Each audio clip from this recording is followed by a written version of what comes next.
Hola, soy Carolina Galvani, médica especialista en neurología y en esta oportunidad les voy a hablar de síndrome vestibular.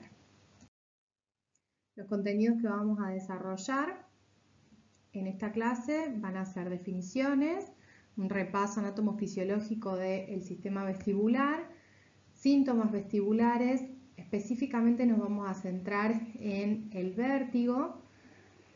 Vamos a ver la valoración del paciente con síntomas vestibulares, o sea, sobre todo lo que es anamnesis y examen físico, diferencias entre un síndrome vestibular de origen central y uno de origen periférico, y los métodos complementarios de diagnóstico.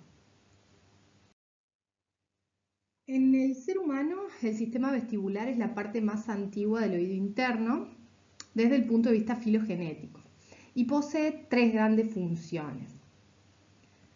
Primero se encarga de la codificación del movimiento cefálico en los tres planos del espacio y en los 6 grados de libertad. Sabemos que hay tres lineales, o sea, de arriba a abajo, derecha a izquierda, delante y atrás, y tres rotacionales, uno horizontal y dos verticales. También va a participar del control postural y permite la adaptación oculomotora, que es obviamente esencial para la estabilidad de la mirada cuando hacemos un movimiento, sobre todo un movimiento cefálico, ¿sí? Y eso se puede cumplir gracias a un reflejo que se llama reflejo vestíbulo-ocular.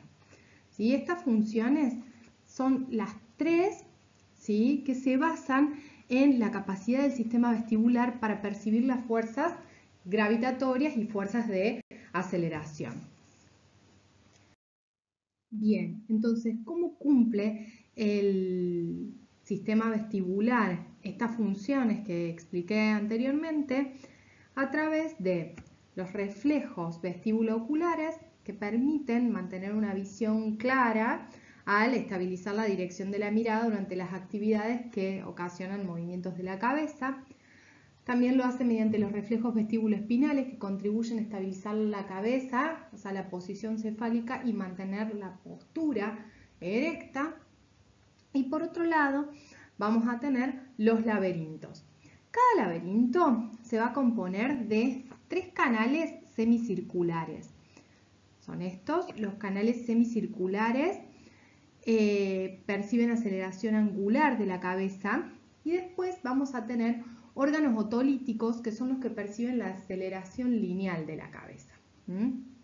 Entonces, ambos, o sea, las informaciones captadas de ese modo, ¿qué van a hacer? Se reenvían a nivel central donde convergen todas las aferencias visuales y propioceptivas que son las que permiten efectuar la regulación multisensorial de lo que es la postura y del desplazamiento.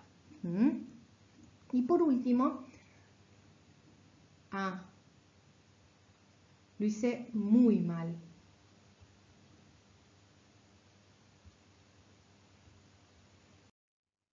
Entonces, para continuar con la comprensión de cómo funciona el sistema vestibular, es importante conocer la vía vestibular.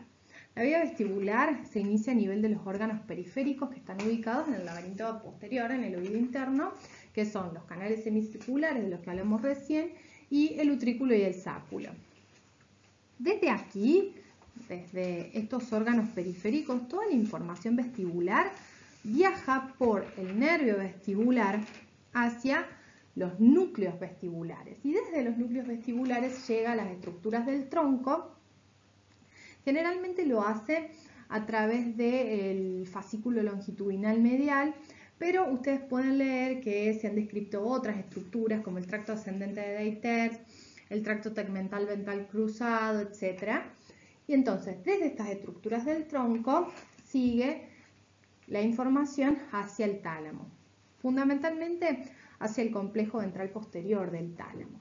Desde el tálamo llega la información a las regiones corticales, o sea, regiones superiores, específicamente a la corteza vestibular. ¿Qué es la corteza vestibular? Es un conjunto de neuronas, de redes neuronales específicamente, que están ubicadas en la corteza cerebral Y estas neuronas van a ser activadas por algún estímulo que va a ser de origen vestibular. Bien. Entonces, ahora que ya sabemos de qué se trata la anatomía del sistema vestibular y la fisiología de todo este aparato, estamos en condiciones de entender que existen dos grandes síndromes vestibulares: el síndrome vestibular central y el síndrome vestibular periférico. Bien. El síndrome vestibular central, las lesiones se producen en los núcleos vestibulares y en sus vías aferentes, mientras que en el periférico la lesión se sitúa fácilmente en el aparato terminal o en el mismo nervio vestibular. Y si nos centramos en la localización anatómica del síndrome vestibular, también vamos a obtener una información importante. Fíjense que todos los receptores periféricos del nervio vestibular, que son estos que hablamos anteriormente, están ubicados próximos a los receptores que son auditivos, son receptores cocleares, ¿sí? Por lo tanto, una lesión que se localice a nivel periférico probablemente se acompañe de alteraciones de la audición. O sea que ese síndrome vestibular periférico es muy probable que tenga asociado, por la proximidad de los receptores cocleares, alteraciones auditivas. Mientras que vamos a observar que a nivel central los núcleos vestibulares se encuentran más esparcidos y entonces voy a tener síndromes que sean, los síndromes centrales, ¿no? Van a ser más disarmónicos, van a ser parciales y en general no van a estar acompañados de síntomas o de alteraciones auditivas. Bien.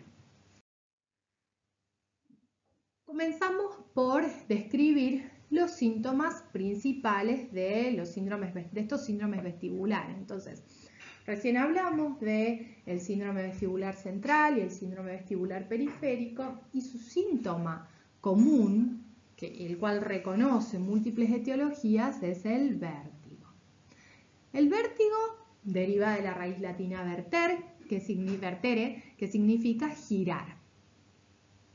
El vértigo implica una falsa sensación o una sensación ilusoria de movimiento, que generalmente se traduce en un movimiento de rotación o de giro del cuerpo de la persona o del ambiente que lo rodea. Esta sensación puede iniciarse de forma brusca, cualquiera sea la posición del paciente, o puede desencadenarse por los cambios posicionales. Incluso el vértigo puede ser transitorio o permanente. Hay vértigos que son crónicos. ¿Cuál es el principal problema con el que nos encontramos los profesionales de la salud a la hora de identificar el síntoma vértigo? Es la dificultad por parte del paciente o de la persona para explicar lo que siente, para explicar qué sensación percibe. Bien.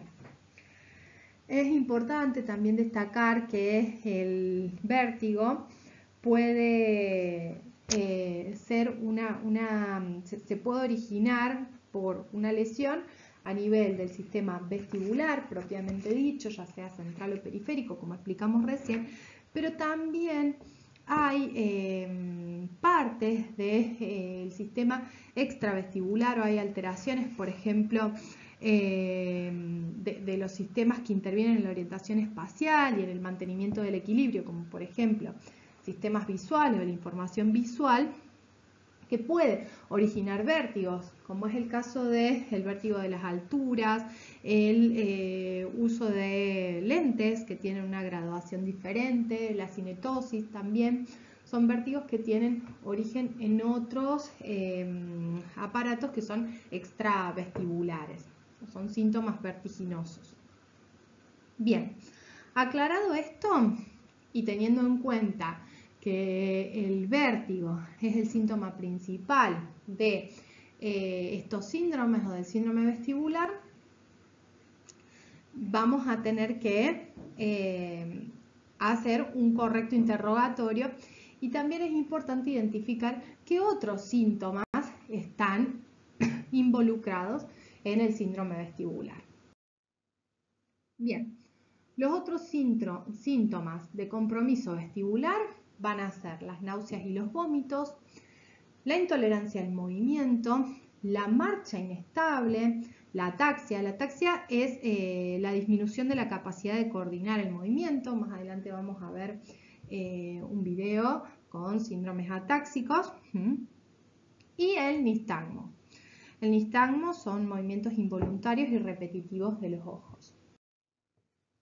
Bien, dijimos que el vértigo y todos estos síntomas vestibulares son muchas veces difíciles de identificar o difíciles de caracterizar por el paciente, por lo que una anamnesis, un interrogatorio bien preciso y correctamente realizado es fundamental en la valoración del paciente con síntomas vestibulares.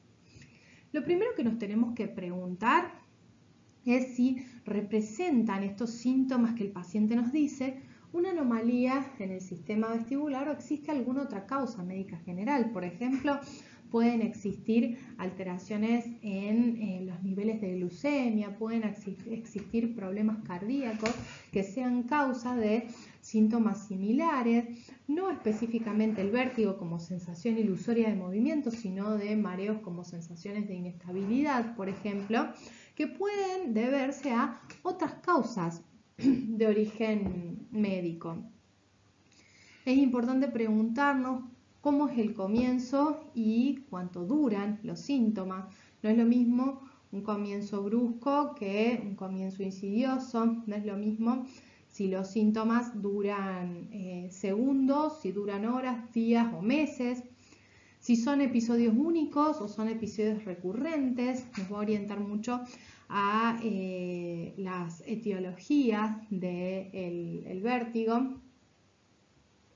Ya vamos a ver una clasificación más adelante respecto a la duración y a si son episodios únicos o recurrentes. Si los síntomas se producen por cambios en la posición cefálica o si existen otros factores desencadenantes, si existe acompañamiento de alteraciones neurológicas o de síntomas neurológicos, por ejemplo, diplopía o visión doble, disartrio, dificultad para articular la palabra, disfagia, dificultad para tragar, debilidad o pérdida de fuerza a nivel motor, dolor de cabeza, que serían cefaleas, fotofobia, o si está acompañado más bien por síntomas otológicos. Hay hipoacusia, disminución de la audición, hay acúfenos o los famosos zumbidos. Hay un componente emocional en los síntomas del paciente. Y finalmente, identificar en la anamnesis si el problema es periférico, o sea, si está en el laberinto o está en el nervio vestibular, o si el problema es central, o sea, si está en los núcleos vestibulares o en la corteza vestibular. Continuamos con la anamnesis. ¿Qué más tenemos que preguntar para una correcta valoración del paciente con síntomas vestibulares? Primero, factores de riesgo cardiovascular, por esto que dijimos anteriormente, para identificar bien si estoy en presencia de una falla vestibular o hay alguna otra condición médica que me pueda estar produciendo estos síntomas que el paciente me refiere. Si hay antecedentes de traumatismos cráneoencefálicos. También es importante si hay historia de migrañas o dolores de cabeza que se asocian directamente al vértigo, ¿sí? Porque en este caso vamos a tener en cuenta la migraña vestibular o basilar. Si hay algunas medicaciones que el paciente haya consumido, por ejemplo, cisplatino, algunos antibióticos como los aminoglucósidos, difenilidantoína, que es un anticonvulsivante, son medicamentos ototóxicos, entonces también deberíamos interrogar. Si existen lesiones recientes por hiperextensión, sobre todo hiperextensión brusca del cuello, con dolor, ¿sí? Dolor en la zona cervical, porque esto podría corresponder a disecciones de la arteria vertebral, y estas disecciones de la arteria vertebral generan ictus o bueno, los famosos ACV con alteraciones o con síntomas vestibulares por disminución de la irrigación de las zonas correspondientes de las áreas anatómicas correspondientes, ¿no? Y si hay síntomas de infección viral. ¿Por qué los síntomas de infección viral próximos a la aparición de los síntomas vestibulares son importantes? Para descartar las neuronitis vestibulares o las inflamaciones del nervio vestibular. ¿Cómo exploramos las funciones vestibulares? Primero evaluamos los signos vitales, hacemos el examen neurológico completo. El examen neurológico completo va a ser fundamental para que detectemos primero las alteraciones en el octavo par craneal y en segundo lugar para poder identificar si existen otras alteraciones asociadas. Por ejemplo, como dijimos recién, falta de fuerza, si existe disartria, disfagia, si existen diplopías, etc.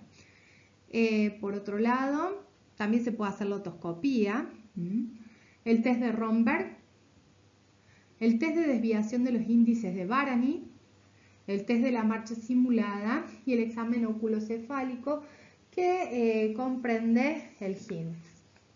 Que consiste en la evaluación del nistagmo, el test del impulso cefálico y el test del alineamiento ocular. Todos estos exploraciones consisten en el examen físico básico de un paciente que concurre por estos síntomas que dijimos, un paciente que tiene sospecha de un síndrome vestibular. Vamos a explicar uno por uno. Bueno, el test de Romberg consiste en la exploración de la estabilidad del paciente en posición de pie, con los pies juntos y con los ojos cerrados. Y que observo si es capaz de mantener el equilibrio.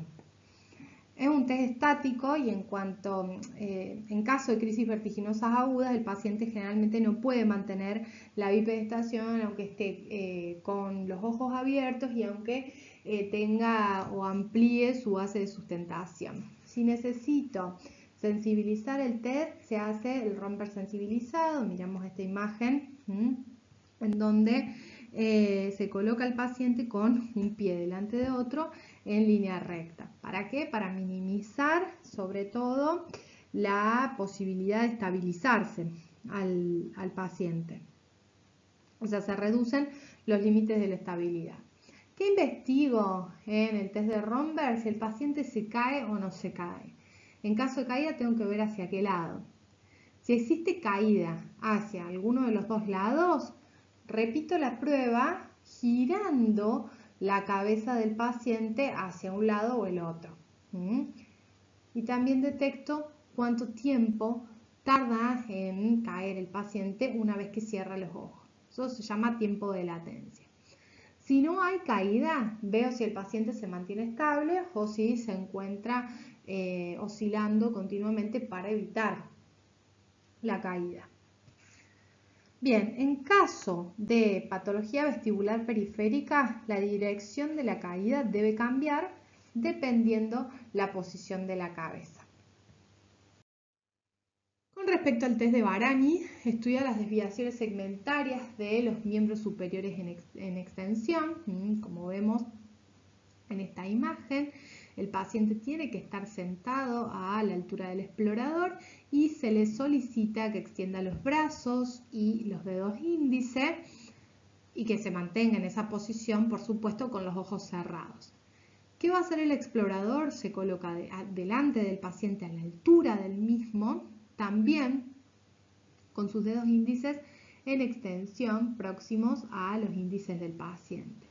¿Qué observamos? Debemos observar la presencia de desviaciones de los miembros superiores en el plano horizontal, ¿sí? En el plano horizontal, en el plano vertical, y si hay simetría o asimetría, porque a veces puede que uno de los índices se desvíe y el otro no.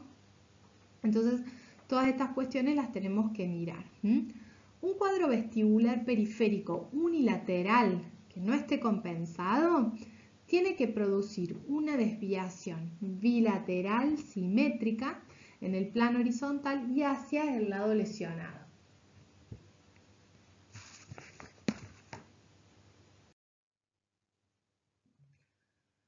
Otro de los test que podemos explorar o que podemos realizar en pacientes con síndrome vertiginoso síndromes vestibulares en realidad, es el test de la marcha simulada o el test de Fukuda, Unterberger-Fukuda, que consiste en que el paciente debe, con los ojos cerrados y con los brazos extendidos, marcar el paso, como se ve en la imagen, intentando no desplazarse del sitio y elevando las rodillas. ¿Sí? Es necesario, para que sea fiable la prueba, que el paciente dé al menos 80 pasos. ¿Cuáles son los parámetros que vamos a valorar? El ángulo de desplazamiento, que no debe sobrepasar los 45-50 grados de un lado o del otro. Fíjense, este es el parámetro normal. El ángulo de rotación, también los valores normales de rotación del paciente es 45 a 50 grados de un lado al otro. Y la amplitud de las oscilaciones, que tienen que ver con el desplazamiento del cuerpo, ¿sí?, al apoyarse en un pie o en el otro pie. Luego de realizar esta prueba o este test, vamos a obtener diferentes patrones. Existen el patrón tipo 1, desde el tipo 1, que es el patrón normal, hasta el tipo 6. Generalmente en el patrón tipo 2 vamos a tener un ángulo patológico hacia uno u otro lado, y la amplitud del paso, la amplitud de las oscilaciones va a ser normal. Eso orienta hacia una patología periférica. En cambio, cuando yo tengo un patrón tipo 3, voy a tener ángulos normales, pero la amplitud va a estar aumentada. El paciente recurre a un aumento de los límites de la estabilidad, entonces eso sí orienta más a una patología de origen central.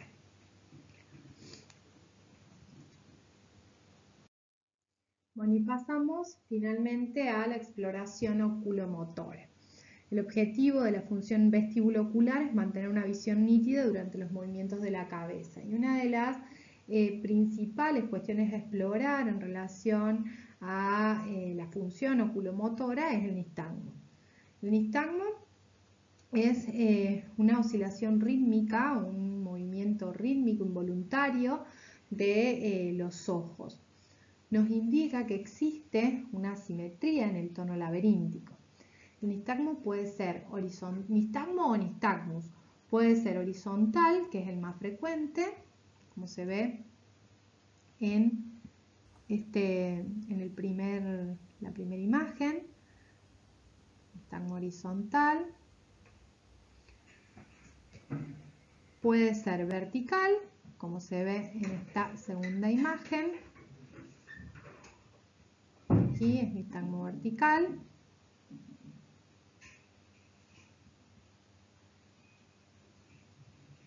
Perfecto. Y puede ser rotatorio, como se ve en la tercera imagen.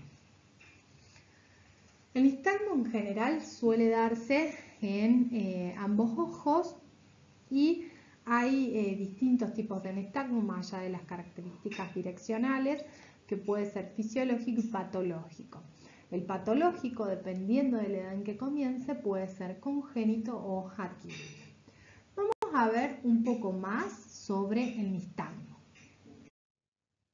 ¿Cuáles son las características que vamos a analizar del nistagmo? Primero, el desplazamiento de los globos oculares, si se desplazan en la misma dirección, con igual intensidad y al mismo tiempo. Luego, la morfología del nistagmo. ¿Sí? Podemos distinguir tres tipos morfológicos básicos. El nistagmo en resorte, que va a estar formado por dos sacudidas.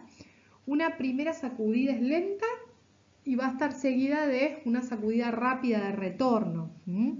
De hecho, la fase rápida del movimiento es la que más fácilmente vemos y es la que nos indica cuál es el movimiento predominante, ¿sí? El nistagmo clásico es así, tiene dos fases. Una fase es en resorte, tiene dos fases, una fase rápida y una fase lenta, y la que identificamos con más facilidad es la fase rápida. Ese es el clásico. Después tenemos nistagmus pendular o ondulatorio, en donde no puedo distinguir fases rápidas ni lentas, y el nistagmo irregular, que no se ajusta a ninguno de los dos anteriores, ni al de resorte ni al pendular. Después vamos a analizar la dirección del nistagmo, ¿sí? En realidad, la dirección del nistagmo se define de acuerdo a la fase rápida en general, sobre todo en los nistagmos en resorte, debido a que, como dijimos anteriormente, es más fácil de observar.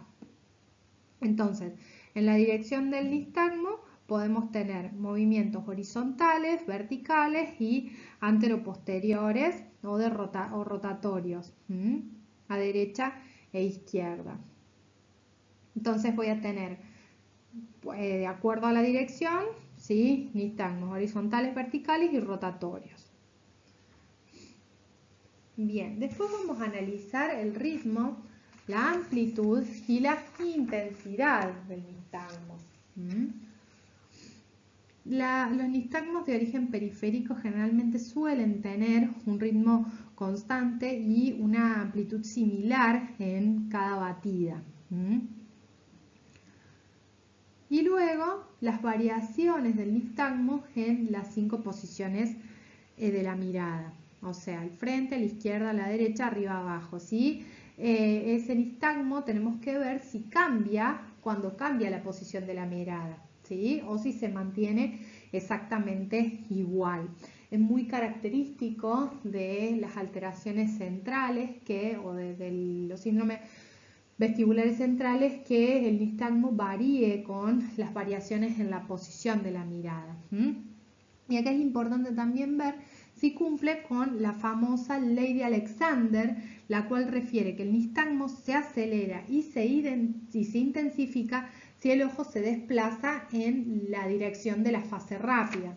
O sea que esta ley se va a cumplir en los vértigos o en los síndromes vestibulares periféricos y no en los centrales, ¿sí? ¿Por qué? Porque en los síndromes vestibulares periféricos, cada vez que el ojo se desplaza en dirección a la fase rápida del nistagmo, el nistagmo se va a intensificar y se va a acelerar.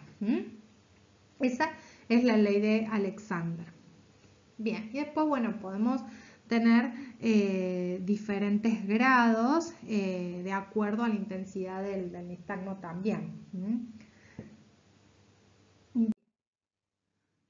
Otro de los test que forman parte de la exploración oculocefálica, oculomotora, es el test del impulso cefálico. El test del impulso cefálico evalúa el reflejo horizontal vestíbulo-ocular que va a generar una desviación ocular contralateral al girar la cabeza rápidamente hacia un lado. Entonces, como vemos acá en la imagen, ¿cómo hacemos este test? Le pedimos al paciente que mantenga fija la mirada en la nariz del examinador, ¿sí?, como esta primera imagen. Luego se toma la cabeza del paciente con ambas manos, el examinador toma la cabeza del paciente con ambas manos y realiza un pequeño giro, ¿sí?, pero tiene que ser de pequeña amplitud, o sea, un giro chiquito, pero de alta aceleración, muy veloz, primero hacia un lado, como en este caso, primero se hace a la derecha, y luego centro nuevamente la cabeza del paciente y lo hago hacia el lado contralateral, ¿sí? Bien, primero hacia un lado y luego hacia el otro. ¿Qué tengo que ver, qué tengo que evaluar en este test del impulso cefálico? Es la presencia de sacadas correctoras que se evidencian si los ojos del paciente se mueven con la cabeza en lugar de permanecer fijos en el punto de reparo. Si yo veo sacadas correctoras, son evocadoras de vértigos periféricos. Vamos a ver ejemplos para ilustrar el test del impulso cefálico. Bien, nos vamos a centrar en la figura número 1. La figura número 1 traduce el funcionamiento normal, un test de impulso cefálico que va a ser normal. ¿Sí? Entonces, acá lo que vemos que al ser girada, fíjense, bruscamente la cabeza del paciente, lo que ocurre es que se mantiene, ¿sí? Fíjense, se mantiene la fijación ocular en el objeto, se mantiene la fijación ocular en la nariz del examinador. Lo que realmente pasa, ¿sí?, es que al girar la cabeza del paciente, o sea, en el plano horizontal, se estimula la función del canal semicircular ipsilateral hacia donde hice el giro, y esa estimulación activa el aparato vestibular, o sea, estimula el aparato vestibular. Ese aparato vestibular activado lo que hace es estimular los músculos extrínsecos de los ojos, de los dos ojos. ¿Para qué? Para que se mantenga fija la vista en el objeto, que se contraigan y se mantiene fija la vista en el objeto. En cambio, en el ejemplo número 2, que es un ejemplo de disfunción vestibular, lo que ocurre es que cuando se gira la cabeza, ¿sí?, del paciente hacia la derecha, el canal horizontal derecho no es estimulado porque acá hay algo que no funciona bien. Por lo tanto, al no ser estimulado, no se genera el impulso nervioso hacia los músculos extrínsecos del ojo. Por lo tanto, los músculos extrínsecos del ojo, cuando se mueve la cabeza, no pueden contraerse ni lograr mantener el globo ocular fijo en el objeto, ¿sí? Entonces, lo que pasa es que se desvía la mirada del objeto en el que estaban fijos y tiene que haber lo que se llama una corrección de la posición ocular con una sacada, con un movimiento sacádico. Y ese es el movimiento sacádico corrector que se observa en el test de impulso cefálico cuando existe una disfunción vestibular. Bien. Y otro de los test, el último de los test para evaluar la función oculomotora, es el cover test, o lo pueden encontrar también como test de skew deviation, en donde le solicitamos al paciente que fije su visión en un objeto mientras se cubre y se descubre un ojo brevemente. Y entonces, al descubrir los ojos, es que el examinador tiene que observar el movimiento. Vamos a ver el videito explicativo.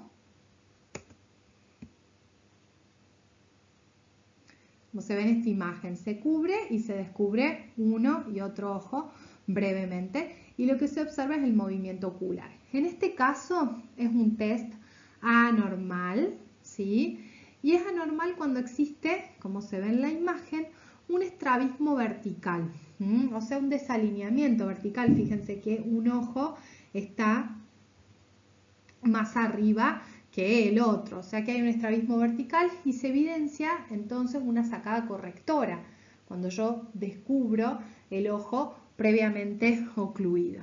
Entonces, para concluir o para resumir lo que vimos hasta recién, cuando se evalúa un paciente con un síndrome vestibular, la presencia de un test de impulso cefálico normal con un cover test, que es este, anormal, y un nistagmo vertical puro, ¿sí?, son altamente indicativos de un vértigo central.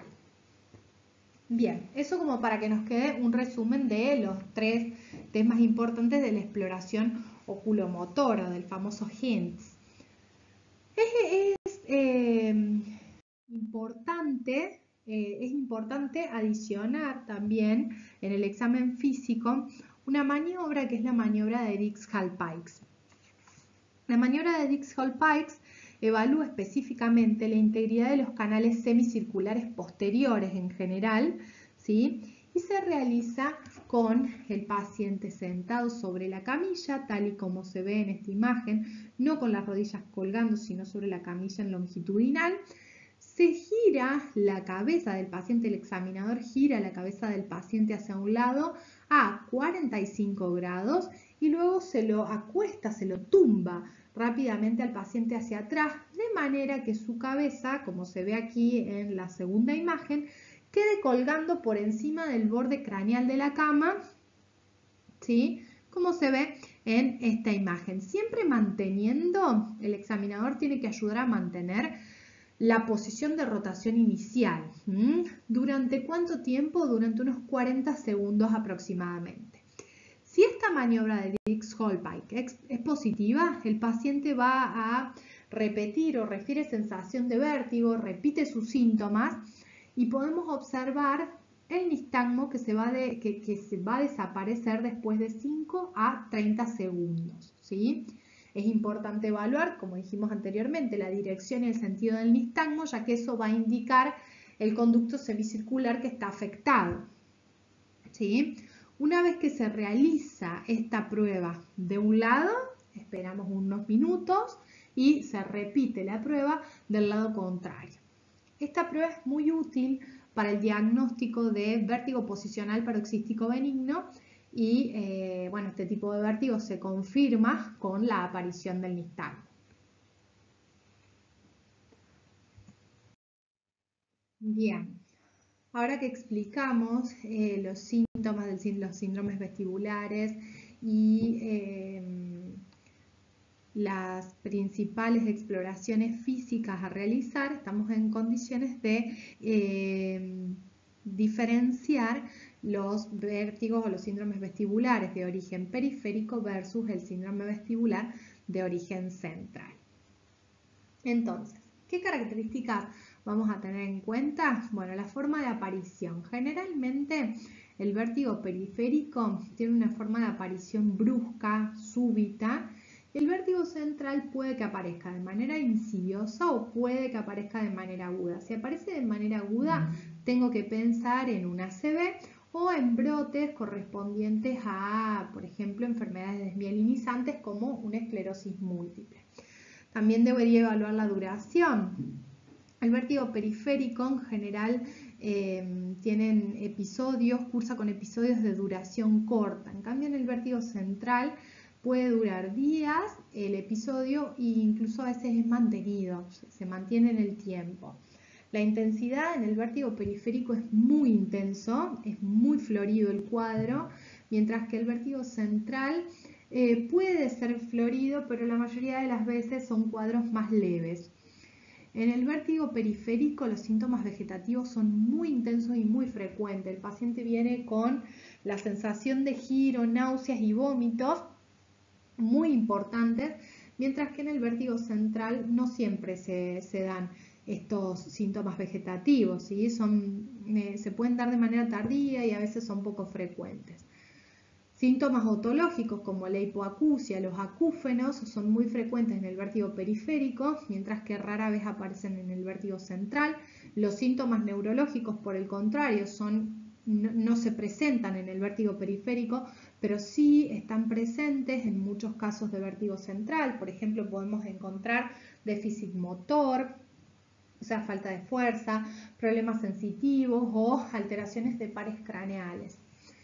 En cuanto al tipo de nistagmo, vamos a ver las características. En el vértigo periférico tenemos un nistagmo con dirección horizonto rotatorio, en general, la mayoría de las veces, ¿sí? Casi siempre tiene la misma dirección fija. En cambio, en el vértigo central podemos tener nistagmos horizontales, verticales o rotatorios puros, ¿sí? En el vértigo periférico, la fase rápida del nistagmo va a ir al lado sano, en cambio en el vértigo central va a tener cualquier dirección. En el vértigo periférico se aumenta, el nistagmo aumenta la intensidad al mirar al lado sano, o sea, cumpliría con la ley de Alexander, recuerden eso. En el vértigo central no se cumple con la ley de Alexander. Y en cuanto al vértigo periférico, disminuye o desaparece al fijar la mirada, mientras que el vértigo central no varía ni empeora al fijar la mirada, o sea, no cambia al fijar la mirada. El vértigo periférico desaparece con la fijación. El nistagmo periférico, nistagmo de origen periférico, sí desaparece con la fijación. En cuanto a lo que es el nistagmo, que es inducido por la maniobra de Dix-Holpay, en el vértigo posicional, sobre todo, vamos a tener una latencia de 2 a 10 segundos. En cambio, si es un nistagmo de un síndrome vestibular central, esa latencia no va a estar presente. Y si estamos hablando de un síndrome vestibular periférico, la duración del nistagmo inducido por la maniobra de Dix-Holpay es menor a 60 segundos, mientras que en el central generalmente es mayor a los 60 segundos. Bueno, esas son algunas características diferenciales de los nistagmos en los síndromes vestibulares periféricos versus el síndrome vestibular central. Con respecto a la evolución, podemos tener vértigos periféricos que evolucionan por crisis o que son recurrentes, y vértigos centrales que también pueden ser recurrentes, como pasa en las migrañas vestibulares, pero pueden ser crónicos. Los factores desencadenantes, el vértigo periférico en general sí tiene factores desencadenantes, como por ejemplo los cambios de posición, sobre todo cambios de posición cefálicos, mientras que en el vértigo central no tengo factores desencadenantes específicos. Una de las clasificaciones también muy útiles de los síndromes vestibulares es de acuerdo al tiempo evolutivo. El síndrome vestibular agudo, de más de 24 horas de duración, puede ser espontáneo o traumático, tóxico. Generalmente el espontáneo se produce por neuronitis vestibular, que dijimos que era la inflamación del nervio vestibular, en general asociado a infecciones virales, accidentes cerebrovasculares, déficit de tiamina, y en las encefalitis se puede dar. Y en el caso de los vértigos traumáticos tóxicos, por traumatismos cráneoencefálicos, intoxicación por monóxido de carbono, fármacos o drogas. Los síndromes vestibulares episódicos, que duran minutos u horas, cada episodio, pueden ser espontáneos o con disparadores. Los espontáneos, el caso de la migraña vestibular, enfermedad de Meniere, accidentes isquémicos transitorios, y otros que pueden darse por alteraciones neurovegetativas, hipoglucemias, etc. Cuando tengo un síndrome vestibular episódico con disparadores, debería pensar en un vértigo posicional paroxístico benigno como primera cuestión. Pueden ser también los accidentes cerebrovasculares e hipotensiones ortostáticas. Y el síndrome vestibular crónico, la causa más frecuente que tenemos es el mareo postural perceptual persistente. Pero esta clasificación de acuerdo al tiempo evolutivo es muy útil, sobre todo para poder ir identificando las causas. Con respecto a los métodos complementarios, siempre van a depender de la sospecha clínico-etiológica, ¿sí? Pero básicamente para estudiar a los síndromes vestibulares tenemos algunas pruebas específicas, sobre todo para identificar si son de origen central o periférico: el Video HEAT, el VHEAT o Video Head Impulse Test, que registra y analiza el reflejo vestibulo ocular, sobre todo utiliza cámaras de alta velocidad que van a captar los movimientos compensatorios durante el test del impulso cefálico, ¿sí? Este Video HEAT se puede complementar, o es el complemento de las pruebas calóricas de los canales semicirculares. Las pruebas calóricas consisten en estimular los conductos semicirculares de cada lado con distintas temperaturas, con agua de distintas temperaturas, lo cual genera una respuesta nistácmica en direcciones contrarias. Y eso, bueno, permite identificar la actividad refleja de cada oído y su integración con el sistema nervioso central. En general, estas pruebas calóricas se pueden registrar mediante la videonistagmografía. Después, en pacientes que tienen, por ejemplo, alteraciones auditivas, también podemos pedir audiometrías, o en pacientes que creemos que existen alteraciones como por ejemplo tumores que causan las disfunciones, podemos pedir TAC de cerebro o TAC de oído, peñasco y conducto auditivo interno. Y en casos de sospechas de síndrome vestibular de origen central, siempre debemos pedir resonancias de cerebro que tienen una buena calidad, una buena definición. O sea, sugiero hacerlo con alto teslaje, con o sin contraste. Bien. Y esto es un cuadro, un algoritmo diagnóstico del vértigo para llevar a casa, un take home. Cuando tengo un paciente que se queja de vértigo, que consulta por vértigo, tengo que analizar si tuvo una crisis única o crisis recurrentes. Si fue una crisis única y está acompañado de hipoacusia, pensar en una laberintitis. Si es una crisis única y no está acompañado de hipoacusia, en una neuronitis vestibular. En caso de las crisis recurrentes, si están acompañadas de hipoacusia, pienso en una enfermedad de Meniere. Si no están acompañadas de hipoacusia y están desencadenadas por las posiciones, o sea, es un vértigo posicional, pienso en un vértigo posicional paroxístico benigno. Si el paciente con vértigo tiene crisis recurrentes asociadas a dolor de cabeza, tengo que ver si cumple con los criterios de migraña vestibular. Si cumple con los criterios de migrañas vestibulares, vamos a catalogarlo como una migraña vestibular, basilar o también ahora se llama con síntomas de tronco. Y si no, debería hacer una prueba de imagen, ya sea una tomografía o una resonancia de cerebro con contraste, ¿sí?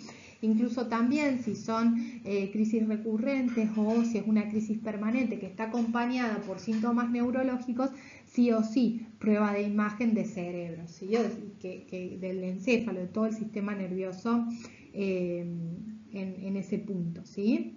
Bien, este algoritmo diagnóstico es bien claro y es importante para que se lo guarden y lo tengan con ustedes. Esta es la bibliografía utilizada para la clase. Muchas gracias por su atención y ante cualquier consulta dejo mi correo electrónico.